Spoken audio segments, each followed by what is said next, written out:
Hello friends, welcome to வீட்டு தோட்டம் vlogs. இன்றைக்கி நம்ம வீட்டு தோட்டத்தில் ஒரு அறுவடை வீடியோ தான் பார்க்க போகிறோம். கூடவே பார்த்திங்கன்னா இன்றைக்கி ஒரு சந்தோஷமான நியூஸ் ஒன்று இருக்குது. என்னென்னு பார்த்தீங்கன்னா, நம்ம வீட்டு தோட்டத்தில் குருவி வந்து கூடு கட்டியிருக்கு. இதை பார்த்திங்கன்னா ஃபஸ்ட் டைம். சரி வாங்க அறுவடை பண்ணிவிட்டு அப்படியே பார்க்கலாம் அந்த குருவி கூடெல்லாம்.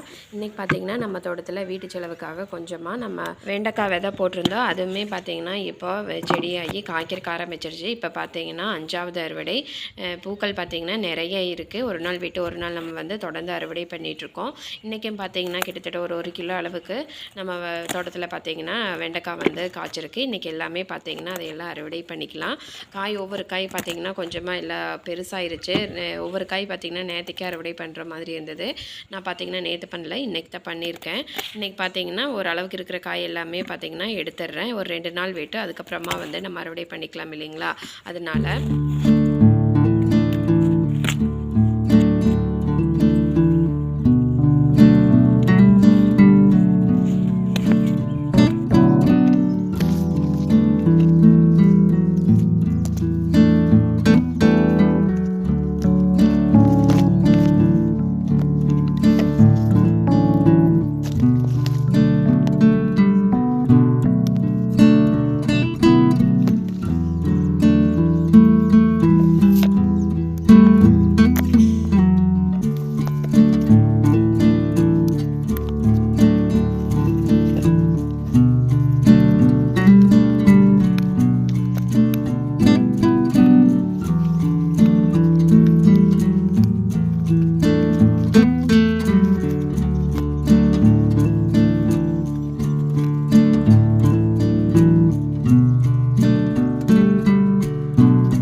கிட்டத்தட்ட பார்த்திங்கன்னா இன்றைக்கி 1 கிலோ அளவுக்கு வெண்டைக்காய் இருக்குது. அது எல்லாமே பார்த்திங்கன்னா அறுவடை பண்ணியாச்சு. அடுத்தது பார்த்திங்கன்னா தக்காளி பார்த்திங்கன்னா தோட்டத்துக்குள்ளே 1 2 பழுக்கிறக்க ஆரம்பிச்சிருச்சு. இன்றைக்கி ஒரு 1/4 கிலோ அளவுக்கு இருக்குது. பார்த்திங்கன்னா ஒரு 6 7 பழம் இருக்குது. அது எல்லாமே பார்த்திங்கன்னா அறுவடை பண்ணிக்கலாம். தக்காளியில் பார்த்திங்கன்னா 1 2 காயில் புழுக்கள் வந்து இருந்தது. அது எல்லாமே பார்த்திங்கன்னா பறித்து செடி விட்டு பிடுங்கி கீழே போட்டுட்டோம். அதை செடியோடு விட்டோம்னா மற்ற காய்க்கும் பார்த்திங்கன்னா அந்த புழுக்கள் வந்து பரவிடு. அப்புறம் அந்த காய் வந்து ஆகாமல் போயிடும். அதனால் பார்த்திங்கன்னா நல்ல காயெல்லாம் அறுவடை பண்ணிவிட்டு புழு இருக்கிற காயை அடுத்தது இந்த வெயில்னால் வெம்பி போயிருக்கும் இல்லைங்களா, அந்த காயெல்லாம் பார்த்திங்கன்னா செடியிலேருந்து எடுத்து கீழே போட்டுட்டேன். இன்றைக்கி பார்த்திங்கன்னா ஒரு 6 7 காய் இருந்தது. இன்றைக்கி பார்த்திங்கன்னா தக்காளி பழுக்க ஆரம்பிச்சிருச்சு. இனி வந்து தொடர்ந்து அறுவடை கொடுக்க ஆரம்பிச்சிடும்.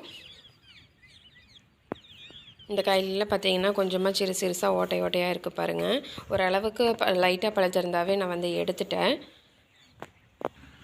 அடுத்தது பார்த்திங்கன்னா பீக்கங்காய் பார்த்திங்கன்னா இன்றைக்கி ஒரு 4 5 பிஞ்சு ஒரு 2 3 நாளைக்கு முன்னாடியே காட்டியிருப்பேன் வீடியோவில். அது பார்த்திங்கன்னா பிஞ்சாக இருந்தது. இன்றைக்கெல்லாம் பார்த்திங்கன்னா கொஞ்சம் எல்லாம் பெருசாக இருக்குது. அதெல்லாமே பார்த்திங்கன்னா அறுவடை பண்ணிக்கலாம். இன்றைக்கி ஒரு 4 5 காய் இருக்குன்னு நினைக்கிறேன். சரி வாங்க எல்லாத்தையுமே அறுவடை பண்ணலாம். பீக்கங்காய் பார்த்திங்கன்னா 2வது அறுவடை. முதல் டைம் பார்த்திங்கன்னா 2 காய் தான் இருந்தது. இன்றைக்கி பார்த்திங்கன்னா காய்கள் கொஞ்சம் நிறையா இருக்குது. அதே சமயத்தில் பார்த்திங்கன்னா பூக்களும் நிறைய வந்து பூத்துருந்துச்சு. சாயங்கால நேரத்தில் தான் பார்த்திங்கன்னா பூக்கள் பூக்குது இல்லைங்கன்னா, நல்லா வந்து எல்லோ கலரில் நிறைய பூத்துருந்தது. நம்ம வந்து ஈவினிங் டைமில் வந்து இந்த பூக்கிறதுனால பாலினேஷன் வந்து அவ்வளோக்கா நடக்காது. நம்ம அதனால் பார்த்திங்கன்னா ஹேண்ட் பாலினேஷன் பண்ணிவிட்டோம் அப்படின்னா பூக்கிற பூக்கள் வந்து நிறைய வந்து காய்களாக மாறுறதுக்கு சான்சஸ் இருக்குது. நான் பார்த்திங்கன்னா கத்திரிக்கோல் எடுத்துகிட்டு வராமல் விட்டுட்டேன். அதனால் பார்த்திங்கன்னா கையில் வந்து ரொம்ப கிள்ளி எடுக்கிறதுக்கு ரொம்ப இதாக இருந்தது. நம்ம பிடுங்கணும் அப்படின்னா அது வந்து கொடியோடு வந்து கட்டாகி போயிடும். அப்புறம் பார்த்திங்கன்னா அது காஞ்சி போயிடும். அதனால் பார்த்து கவனமாக தான் வந்து அறுவடை பண்ணணும். இந்த பீக்கங்காய் கொடி எல்லாம் பார்த்திங்கன்னா அப்படியே தோட்டத்துக்குள்ளே பொலியோரத்தில் நம்ம வீட்டு தேவைக்காக நட்டு வச்சது தான். எல்லாமே பார்த்திங்கன்னா இன்றைக்கி ஒரு 5 காய் வந்து கிடச்சிருக்கு. எல்லாமே பார்த்திங்கன்னா அறுவடை பண்ணிட்டோம். அவ்வளோதான். வெண்டைக்காமே பார்த்திங்கன்னா நம்ம தக்காளி காட்டுக்குள்ளே நம்ம வீட்டு தேவைக்காக நட்டு வச்சிருந்தது தான். அடுத்தது பார்த்திங்கன்னா கொத்தவரங்காய் பார்த்திங்கன்னா இன்றைக்கி முதல் அறுவடை. நம்ம வீட்டு தோட்டத்தில் பார்த்திங்கன்னா ஏற்கனவே நட்டு வச்சுருந்தோம். அதிலிருந்து விழுந்த விதை தான் பார்த்திங்கன்னா இன்றைக்கி செடி வந்து பெருசாகி அதுலேருந்து நம்மளுக்கு அறுவடை கொடுக்க ஆரம்பிச்சிருக்கு. இன்றைக்கி ஒரு 6 7 காய் பக்கம் இருக்குது. எல்லாமே பெருசாக இருக்குது. அதெல்லாமே பார்த்திங்கன்னா அறுவடை பண்ணிக்கலாம். மண் பார்த்திங்கன்னா அணைச்சி விட்டுருந்தேன். அந்த செடி வந்து ரொம்ப சாஞ்சிற மாதிரி இருந்தது. அதனால் பார்த்திங்கன்னா சுற்றி மண் அணைச்சி விட்டுருந்தேன். அந்த மண் அணைச்சதுலேருந்தே பார்த்திங்கன்னா நிறைய வந்து காய்கள் வந்து எப்படி வச்சுருக்குன்னு பாருங்கள். நல்லா கொத்து கொத்தாக வந்து காய்கள் பிடிச்சிருக்கு. அதே சமயத்தில் காய்களும் பார்த்திங்கன்னா நல்லா பெருசு பெருசாக நீளமாக இருந்தது. போன டைம் பார்த்திங்கன்னா இந்த அளவுக்கு இல்லை. ஆனால் இந்த டைம் தானாக முளைச்சதுனாலேயே என்னவோ கீழே விழுந்ததுனால பெரிய பராமரிப்பே பண்ணல. ஆனால் பார்த்திங்கன்னா காய் நல்லா பெருசாக இருக்குது. ஒரு 2 செடி தான் இருக்குது. 2 செடியிலையுமே பார்த்திங்கன்னா கிட்டத்தட்ட ஒரு 10, 15 காய் பக்கம் இருந்தது. அது எல்லாமே பார்த்திங்கன்னா அறுவடை பண்ணிட்டேன். இன்னுமே பார்த்திங்கன்னா பூக்கள் நிறைய வச்சுருக்கு. அதே மாதிரி பிஞ்சுகள் பார்த்திங்கன்னா இந்த மாதிரி நல்லா கொத்து கொத்தாக பிடிச்சிருக்குது. இன்றைக்கி பார்த்திங்கன்னா கொத்தவரங்காய் முதல் அறுவடை. இன்றைக்கி பார்த்திங்கன்னா ஒரு 100 கிராம் அளவுக்கு இருக்குது, அவ்வளோதான். அடுத்த டைம் பார்த்திங்கன்னா கொஞ்சம் நிறையாவே இருக்கும். பிஞ்சுகள் பார்த்திங்கன்னா நிறைய இருக்குது. அடுத்த அறுவடை பார்த்திங்கன்னா உஜாலா நீட்ட கத்திரி. அது பார்த்திங்கன்னா இன்றைக்கி ஒரு 2 காய் இருந்தது. இது பார்த்திங்கன்னா நம்ம ஆடிப்பட்டத்துக்கு நெட்டின செடி தான். அதில் பார்த்திங்கன்னா இப்போ 2 காய் தான் இருந்தது. பழைய செடிங்கிறதுனால காய் வந்து அவ்வளோக்கா இன்னும் கொடுக்கல. மழை வெயில் மாற்றி இருந்தது பார்த்திங்களா. அதனால் பார்த்திங்கன்னா கொஞ்சம் எல்லாமே மண்டனோ விழுந்த மாதிரி, அதாவது கொஞ்சம் மேலே பார்த்திங்கன்னா இலையெல்லாம் சுருங்கி விழுந்த மாதிரி இருந்தது. அதனால் காய்கள் பூக்கள் வந்து நிறையா இல்லை. பூக்களும் பார்த்திங்கன்னா ஒவ்வொன்றும் வைக்கிது. அது பார்த்திங்கன்னா கீழே விழுந்துருது. அடுத்தது பார்த்திங்கன்னா கொஞ்சமாக நம்ம தோட்டத்தில் பச்சை மிளகாய் இருக்குது. அதையுமே பார்த்திங்கன்னா வீட்டு தேவைக்கு கொஞ்சமாக அறுவடை பண்ணிக்கலாம். தைப்பட்டத்துக்கு பார்த்திங்கன்னா இனிமேல் தான் எல்லா நாற்றுகளுமே விடணும். தக்காளி, கத்திரி, அடுத்தது பார்த்திங்கன்னா மிளகாய், காலிஃப்ளவரு, இது எல்லாமே பார்த்திங்கன்னா இனிமேல் தான் விடணும். விதைகள் கொஞ்சம் வாங்கியிருக்கேன். இனிமேல் தான் பார்த்திங்கன்னா அது எல்லாமே விதைகள் விடணும். அடுத்தது பார்த்திங்கன்னா நம்மளோட சிவப்பு பட்டயவரை. இது பார்த்திங்கன்னா 1 வாரம் ஆயிடுச்சு கிட்டத்தட்ட அறுவடை பண்ணி. இன்றைக்கி பார்த்திங்கன்னா ஒரு 1/4 கிலோ அளவுக்கு இருக்குது. அது எல்லாமே பார்த்திங்கன்னா அறுவடை பண்ணிக்கலாம். பிஞ்சுகள் பார்த்திங்கன்னா கொஞ்சம் எல்லாம் நிற்கிறது இல்லை. எல்லாமே பார்த்திங்கன்னா கீழே விழுந்துருது. அதனால காய்கள் வந்து நிறைய இல்லை. இந்த டைம் பார்த்திங்கன்னா கொஞ்சம் கம்மியாக தான் இருக்குது. அடுத்தது பார்த்திங்கன்னா இந்த அவரைக்காய் கொடி படர விட்டுருக்கோம் இல்லைங்களா. இதில் தான் பார்த்திங்கன்னா இந்த செடிக்குள்ளே தான் குருவி வந்து கூடு கட்டியிருக்கு. இதுதான் பார்த்திங்கன்னா ஃபஸ்ட் டைமு நம்ம வீட்டு தோட்டத்தில் குருவி வந்து கூடு கட்டியிருக்கு. நான் பார்த்துட்டு அதை வந்து டிஸ்டர்ப் பண்ணலை, அதை அப்படியே விட்டுட்டேன். அதை மட்டும் காட்டுற பாருங்கள்.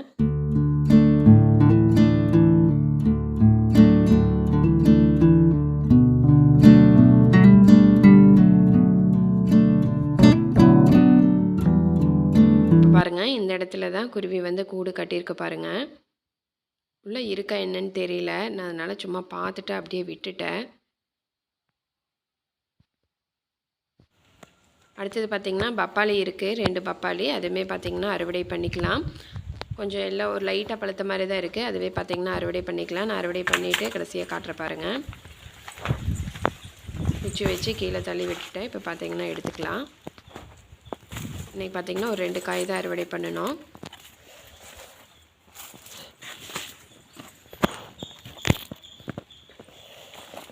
பழம் பார்த்திங்கன்னா மீடியம் சைஸாக தான் இருக்குது.